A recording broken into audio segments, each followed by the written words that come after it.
তীব্র গরমে সড়কের পিচ গলে যাচ্ছে দেশের অনেক জায়গায়। গাড়ির চাকায় সেই পিচ লেগে যাওয়ায় ঝুঁকিতে পড়ছেন চালকরা। এর ফলে ঘটতে পারে দুর্ঘটনা। কেন এমন হচ্ছে? এটি কি স্বাভাবিক নাকি নিম্নমানের নির্মাণ কাজের ফল? অনুসন্ধান করেছেন আবুল কালাম আজাদ। তীব্র রোদে এপ্রিল মে মাসে রাস্তার পিচ গলে যাওয়া নতুন কিছু না হলেও এবারের দীর্ঘস্থায়ী তাপপ্রবাহের কারণে বিষয়টি নিয়ে আলোচনা হচ্ছে বিস্তর। দেশের সড়ক যোগাযোগ অনেক সম্প্রসারিত হওয়ায় রাস্তাঘাটে যে কোনো পরিবর্তন পরিবহন ব্যবস্থায় প্রভাব ফেলে। চলমান তাপপ্রবাহে সারা দেশেই সড়ক মহাসড়কে গাড়ি চালাতে সমস্যায় পড়ছেন চালকেরা।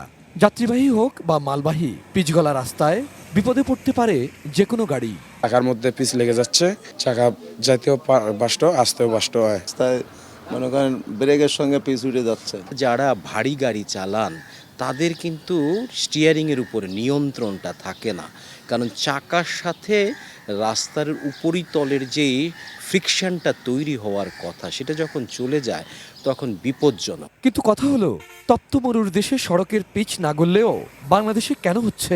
বিশেষ করে যে কোনো প্রতিবেশীর চেয়ে যেহেতু এদেশে নির্মাণ খরচ অনেক বেশি, তাই স্বভাবতই সড়ক বেহাল হলে প্রশ্ন ওঠে।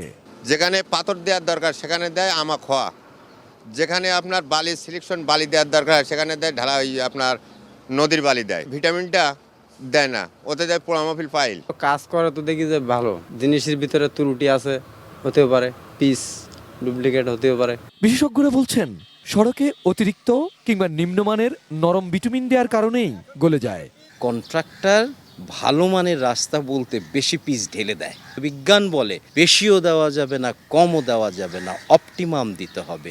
দেখা যায় কন্ট্রাক্টরের সাথে যারা ফিল্ড সুপারভাইজার তারা পেরে ওঠে না, দুর্বল বিটুমিনগুলি ব্যবহার করে আমাদের রাস্তাটাকে দীর্ঘস্থায়ী করতে বাধা দেয়। টেম্পোরারি মেজারমেন্ট হিসাবে আমি এখন ট্রাই করব স্যান্ড দিয়ে, আর ভবিষ্যতে যখন আমার এই প্ল্যানার হিটারগুলি আসবে এটা দিয়ে অতিরিক্তটা রাস্তা থেকে সরিয়ে ফেলতে হবে। এবং আবুল কালাম আজাদ, এটিএন নিউজ, ঢাকা।